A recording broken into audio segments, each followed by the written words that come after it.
أما بعد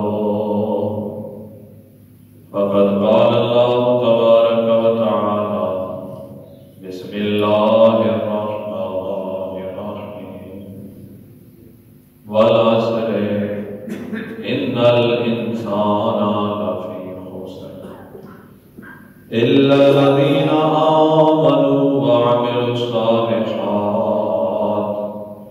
وتواصوا بالحق وتواصوا بالصبر.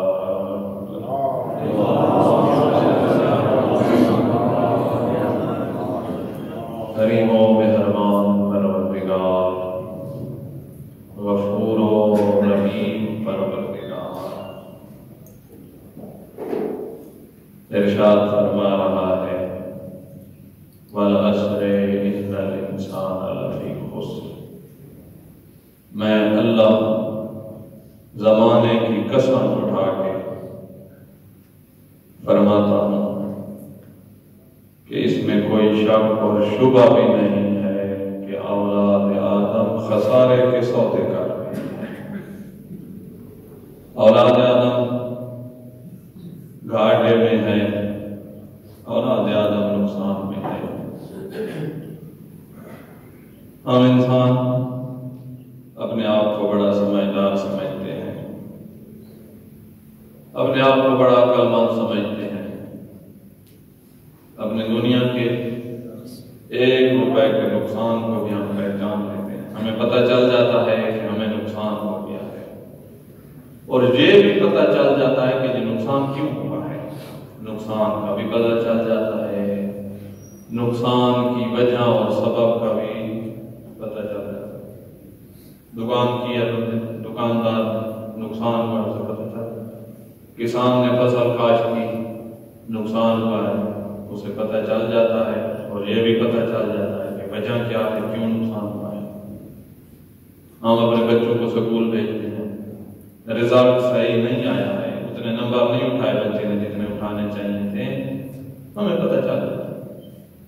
ہم اپنے آپ کو بڑا سمجھدار سمجھتے ہیں، لیکن ایک ایسا نقصان جو سب سے بڑا نقصان ہے، ہمارا وہ نقصان ہو رہا ہے جس نقصان سے ہم خوف ہیں۔ کریم جو ہے اور مہربان جو ہے ہم پہ ترس کھا رہا ہے، ہمیں متوجہ کر رہا ہے اس بڑے نقصان کی طرف جس بڑے نقصان سے ہم سب غافل ہیں۔ اور پتہ تھا پروردگار کو میری بات کو اہمیت نہیں دیں گے، ہو سکتا ہے میری بات نہ مانے۔ جب پتہ ہو بولنے والے کو کہ ہو سکتا ہے بات کو اہمیت نہ دیں اور ہو سکتا ہے بات کو نہ مانے، تو متکلم اور بولنے والا پہلے قسم اٹھا لیتا ہے۔ قسم اس لیے اٹھائی جاتی ہے کہ سننے والا اعتبار کر لے، سننے والا بات مان لے، اس لیے پروردگار نے پہلے قسم اٹھائی ہے اور فرماتا ہے والعصر، مجھے زمانے کی قسم ہے، ان الانسان لفی خسر، ساری کی ساری اولاد آدم خسارے کی طرف جا رہی ہے، گھاٹے کی طرف جا رہی ہے۔ الا الذین آمنوا وعملوا الصالحات وتواصوا بالحق وتواصوا بالصبر، سارے ہی خسارے میں ہیں۔ ہاں، ایک قافلہ ہے جو خسارے سے بچ گیا ہے، جو اس گھاٹے سے بچ گیا ہے، جو اس نقصان سے بچ گیا ہے۔ وہ کون سا قافلہ؟ الا الذین آمنوا، یہ وہ لوگ ہیں جن کے دلوں میں ایمان آباد ہے، جن کے دلوں میں ایمان آباد ہے۔ وعملوا الصالحات، جن کے نامہ اعمال کو کھول کے دیکھو گے تجھے نیکیوں کے پہاڑ نظر آئیں گے۔ وتواصوا بالحق، اس قافلے کی تیسری صفت یہ ہے ایک دوسرے کو حق کی تلقین کرتے ہیں۔ جب اپنے مومن بھائی کو باطل کی طرف جاتے دیکھتے ہیں، اپنے مومن بھائی کو حق کی طرف کھینچ کے لے آتے ہیں۔ وتواصوا بالصبر، ایک دوسرے کو اللہ کی فرما برداری پر صبر کرنے کی تلقین کرتے ہیں۔ یہ قافلہ کامیاب ہے، اور ساری کی ساری انسانیت خسارے کی طرف جا رہی ہے۔ خسارہ اس سے بڑھ کر کیا ہو سکتا ہے؟ زندگی سے بڑھ کے کوئی قیمتی چیز ہے؟ آپ صاحب کہیں گے زندگی سے بڑھ کے کوئی قیمتی چیز نہیں ہے. پوری دنیا ہم اپنی زندگی بچانے کے لیے قربان کرنے کے لیے تیار ہو جاتے ہیں. اور یہ ساری کی ساری زندگی اگر انسان کی گزر جائے فضولیات میں، اگر انسان کی گزر جائے رب العالمین کی نافرمانی میں، اگر ساری کی ساری زندگی گزر جائے انسان کی ان کاموں میں جو کام حیوان کے کام ہوتے ہیں، انسان کے کام نہیں ہوتے. ساری زندگی حیوانیت میں گزارتی ہے، پیٹ کو بھرنے میں گزارتی ہے، اپنی جنسی لذت پوری کرنے میں گزارتی ہے، دنیا کی چند نعمتیں جمع کرنے میں ساری کی ساری زندگی گزارتی ہے. ابھی وہ نعمتیں موجود ہیں کہ اس کو دنیا چھوڑ کے جانا پڑ گیا ہے، یا اسی کی ایسی فانی نعمتیں ہیں، یا تو یہ موجود ہوتا ہے نعمتیں چھوڑ کے چلی جاتی ہیں، یا نعمتیں موجود ہوتی ہیں یہ چھوڑ کے جاتا ہے. جس کی ساری زندگی دنیا کی خاطر گزر جائے اس نے خسارے کے علاوہ کون سا کام کیا ہے؟ اس نے گھاٹے کے علاوہ کیا اٹھایا ہے؟ ساری دنیا کے لیے زندگی گزارتا ہے. میرے مولا امیر المومنین کی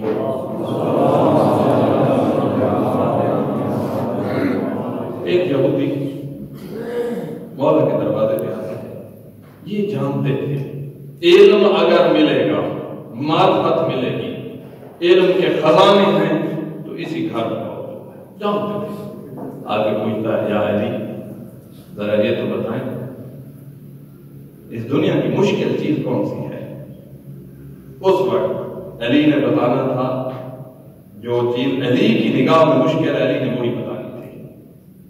فرمایا میری نگاہ میں مشکل چیز قبر ہے. مشکل چیز قبر ہے. جس قبر میں ہم نے ہزاروں سال گزارنے ہیں، علی کی نگاہ میں اگر اس دنیا میں کوئی مشکل چیز ہے تو وہ قبر ہے جو ہماری رہائش گاہ ہے. وہی بندہ پوچھتا ہے، یہ تو ہے دنیا کی مشکل، وہی بندہ پوچھتا ہے ذرا یہ بتائیں تمام عالمین کی سب سے بڑی مشکل کیا ہے؟ یہ دنیا کی مشکل ہے، سب سے بڑی مشکل اس کائنات اور تمام عالمین کی کیا ہے؟ اس پر میرے مولا نے فرمایا سب سے بڑی مشکل یہ ہے کہ انسان آخرت کا سفر کر رہا ہو اور جا بھی خالی ہاتھ رہے، اس کے پاس کچھ بھی نہ ہو، کوئی ذات یاد نہ ہو، جو خالی ہاتھ جا رہا ہے. سب سے بڑی مشکل یہ ہے. اب سمجھ آئے کہ قرآن کیا کہہ رہا ہے. تم نے اپنی ساری زندگی دنیا کے لیے گزار دی ہے، نتیجے میں کیا ہوگا؟ زندگی بھی گزار کھڑے اور ہاتھ میں بھی کچھ نہیں، خالی ہاتھ.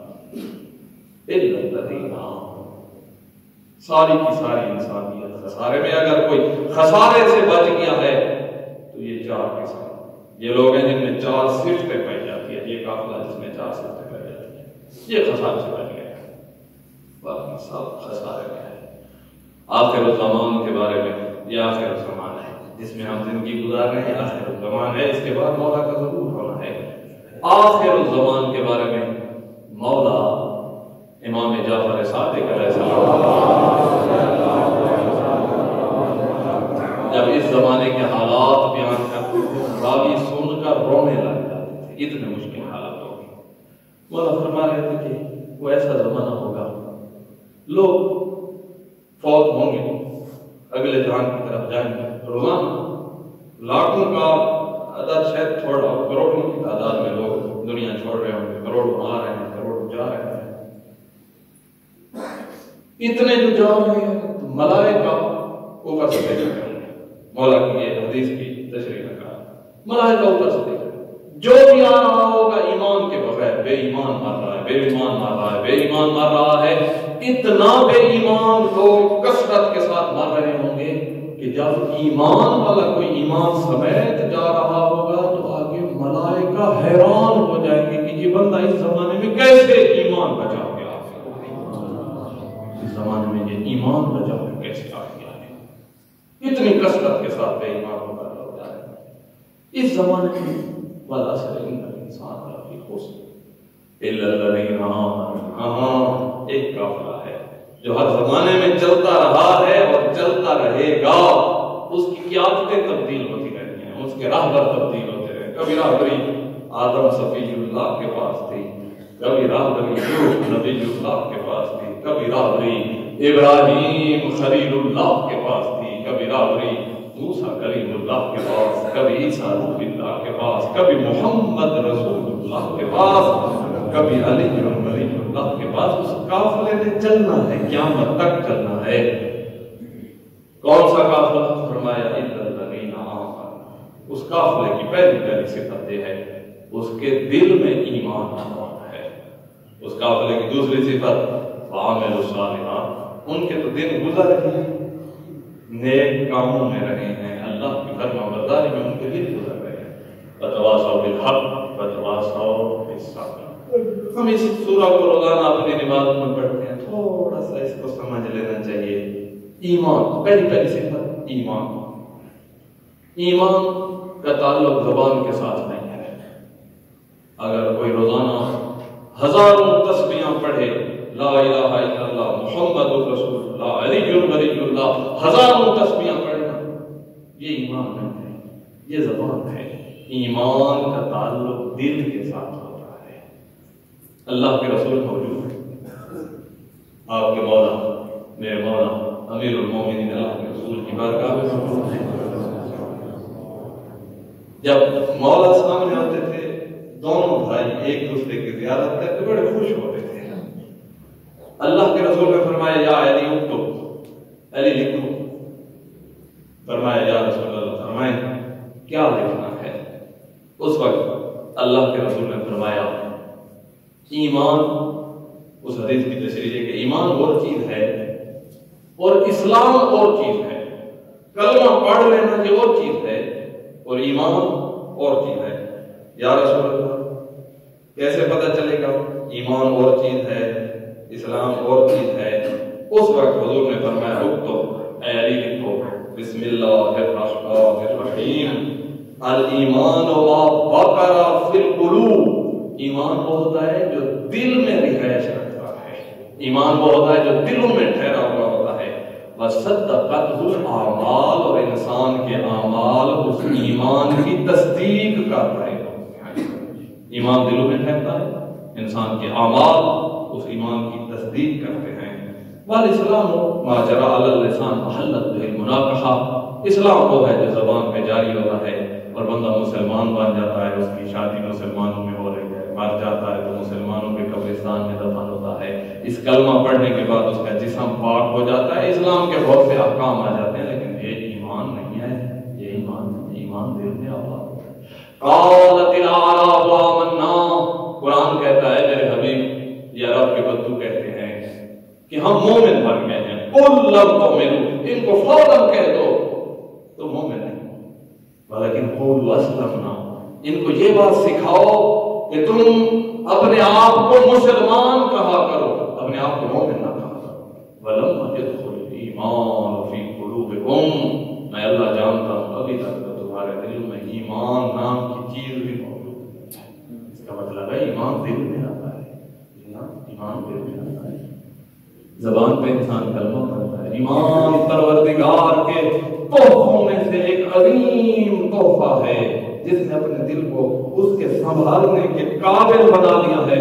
پروردگار بڑا سخی ہے، بڑا مہربان ہے، وہ ضرور عطا کرتا ہے، دل کو اس قابل بنانا پڑتا ہے، پھر ایمان نازل ہو جاتا ہے۔ بس جب دل ایمان آ جاتا ہے پھر یہ جہاد آسان ہو جاتا ہے۔ یہی جہاد کرنے کے لیے ہم اس دنیا میں آئے، یہ جہاد آسان ہو جاتا ہے، بڑا آسان ہو جاتا ہے بہت بڑا جہاد۔ اللہ کے رسول نے ایک لشکر بھیجا، لشکر جب واپس آیا وہ اتنے خلوص کے ساتھ وہ گئے تھے کہ حضور نے اس لشکر کے استقبال کے لیے مدینہ چھوڑ دیا، خود استقبال کے لیے آئے ہیں۔ جس ذات کو ہر کوئی مرحبا مرحبا کہتا ہے وہی رسول ہے، لشکر آ رہا ہے، لشکر کو حضور مرحبا کہہ رہے ہیں۔ فرمایا مرحبا بقوم، مرحبا ہو اس قوم کو قد قضوا الجہاد الاسغر، جو چھوٹا جہاد کر کے واپس آ گئے ہیں۔ جب یہ جملے سنے اصحاب نے حیران ہو گئے، یا رسول اللہ یہ چھوٹا جہاد ہے جس میں تیروں کی بارش، نیزے چل رہے تھے، تلواریں چل رہی ہیں، ہر قسم کا ہتھیار استعمال ہو رہا ہے، کتنے بندے مارے گئے، کتنے شہید ہوئے، یہ چھوٹا جہاد ہے۔ تو پھر مل جہاد اکبر، پھر بڑا جہاد کون سا ہوگا؟ اس پر اللہ کے رسول نے کہا جہاد بالنفس، یہ چھوٹا تھا، اپنے نفس اور اپنی خواہش کے ساتھ جہاد کرنا، ایمان سنبھالنے کے لیے، اپنے دل میں ایمان سنبھالنے کے لیے یہ والا جہاد کرنا پڑے گا۔ جو جتنا اس جہاد کا مجاہد بنتا جائے گا اتنا اس کے دل میں ایمان آتا جائے گا۔ پھر ایمان کے اپنے اپنے درجات ہیں، کوئی کس درجے پہ فائز ہے، کوئی کس درجے پہ فائز ہے۔ اللہ کے رسول، اب یہ درجہ دیکھیں ایمان کا، اللہ کے رسول بات سفر پہ جا رہے ہیں، راستے میں کچھ لوگ ملے، ان کے بارے میں ہے کہ وہ رقم تھے، فرسان نہیں تھے، گھوڑوں پہ سوار نہیں تھے، اونٹوں پہ سوار۔ عرب میں صحرا ہے، عرب کی کوشش یہ ہوتی تھی کہ اونٹنی پہ سوار ہو جائیں، جو اونٹنی دودھ بھی دیتی ہے، راستے میں جب پیاس بھوک اسی کا دودھ استعمال کرتے تھے، تو اونٹ پہ سوار تھے، حضور تشریف لائے، وہ راستے میں کہیں مل جائے تو انہوں نے سلام کیا، السلام علیکم یا رسول اللہ، سلام جیسے کیا ہے تو ان کے سلام سے پتہ چل گیا کہ رسول مانتے ہیں۔ حضور نے فرمایا مان تم کیا ہو؟ اس پر جواب دیتے ہیں مومنون یا رسول اللہ، ہم مومن ہیں۔ تم نے بہت بڑا دعویٰ کر دیا ہے کہ ہم مومن ہیں، تمہارے ایمان پر کیا دلیل ہے کہ تم مومن بن گئے ہو؟ تمہیں کیسے پتہ چلا ہے کہ تم مومن ہو؟ تم نے بہت بڑا دعویٰ کر لیا ہے۔ تو آگے سے جواب دیتے ہیں ہمیں ان باتوں سے پتہ چلا ہے، الرضا بقضاء اللہ، پروردگار جب ہمارے بارے میں کوئی فیصلہ کرے تو ہم اپنے رب کے فیصلے پہ راضی ہو جاتے ہیں، والتسلیم لامر اللہ، پروردگار کا جو حکم آتا ہے ہم اپنے رب کے حکم کے سامنے سر تسلیم خام ہو جاتے ہیں، والتفویض الی اللہ۔ اور تیسری بات ہمارے اندر یہ ہے کہ ہم نے اپنے سارے امور اپنے رب کے حوالے کر دیے، اللہ جانے اور ہمارے امور جانے۔ جب انہوں نے یہ جواب دیا تو اس وقت اللہ کے رسول فرمانے لگے تم صرف مومن نہیں ہو، علماء حکماء، تم میری امت کے علماء بھی ہو اور تم میری امت کے حکماء بھی ہو۔ اور قریب ہے اگر یہ بات سچ ہے اور تمہارے اندر یہ والی صفتیں ہیں تو پھر قریب ہے کہ کل انبیاء کی صف لگے تو تم کو انبیاء کی صف میں داخل کر دیا جائے گا۔ ایمان کے رتبے ہوتے ہیں۔ پہلا رتبہ یہ ہے، قرآن مجید اس کی طرف اشارہ کر رہا ہے، فرماتا ہے انما المؤمنون الذین اذا ذکر اللہ وجلت قلوبہم۔ میں قرآن کی نگاہ میں مومن وہ ہیں کہ جب ان کے سامنے پروردگار کی عظمت کا تذکرہ ہوتا ہے، پروردگار کے بلند مقام کا تذکرہ ہوتا ہے، واجلت قلوبہم، ان کے دل خوف خدا کی وجہ سے کانپنے لگ جاتے ہیں، ان کے دل دھڑکنے لگ جاتے ہیں۔ وَإِذَا تُلِيَتْ عَلَيْهِمْ آیَاتُهُ زَادَتْهُمْ ایمانا، اور میں قرآن کی آیات جب ان پر تلاوت کی جاتی ہیں، جتنی آیات تلاوت ہوتی جاتی ہیں ان کے ایمان میں اضافہ ہوتا جاتا ہے۔ وَعَلَىٰ رَبِّهِمْ يَتَوَكَّلُونَ، ان کی زندگی رب العالمین پر توکل کرتے ہوئے گزر رہی ہے۔ ایمان کے رتبے ہیں۔ اگر کوئی بندہ قرآن کی آیات سن کے اپنے اندر کچھ اضافہ محسوس کرتا ہے، عظمت پروردگار ذکر ہو اور دل میں خوف خدا پیدا ہوتا ہے کہ میں کتنا گناہگار ہوں اور میرا رب کتنا مہربان ہے، پھر اس بندے کو مبارک ہو، ایمان کے ابتدائی رتبے پہ پہنچ چکا ہے۔ ایک بندہ آ گیا یا رسول اللہ ایمان کیا ہوتا ہے، کیا میں مومن ہوں یا نہیں ہوں؟ اس وقت حضور نے فرمایا جب تم نیکی کرتے ہو یا نیکی دیکھتے ہو تیرے دل کو وہ نیکی خوش کرتی ہے، اور جب برائی ہو جاتی ہے یا برائی دیکھتے ہو تو تیرے دل کو برائی غمگین اور پریشان کرتی ہے۔ اگر اس طرح ہے فَأَنْتَ مُؤْمِنٌ، تو بھی ہمارے ایمان والے قافلے میں داخل ہو جائے۔ یہ ایمان ہے۔ سب سے پہلی صفت جو انسان کو کامیاب بنائے گی وہ ایمان ہے۔ دوسری صفت وَعَمِلُوا الصَّالِحَاتِ، عمل صالح نہیں کرتا ہوگا۔ حضور نے فرمایا ایمان اور عمل صالح بھائی ہیں، بھائی شریک ہیں، اکٹھے رہتے ہیں۔ اگر کوئی ایمان لے لیا ہے اور عمل صالح نہیں لے لیا، اس کا ایمان قبول نہیں ہے۔ یہ دونوں ہی اکٹھے جائیں گے تو دونوں اکٹھے ہی قبول ہوں گے۔ عمل صالح کے بغیر بندہ اپنے آپ کو دھوکے میں رکھے ہوئے ہیں، اپنے آپ کو دھوکے دیے ہوئے ہیں۔ من عمل صالحا من ذکر او انثی، پروردگار فرماتا ہے تم میں سے مومن ہو یا مومنہ ہو، جو بھی عمل صالح کرے گا فَلَنُحْيِيَنَّهُ حَيَاةً طَيِّبَةً، ہم اسے پاکیزہ زندگی عطا کریں گے۔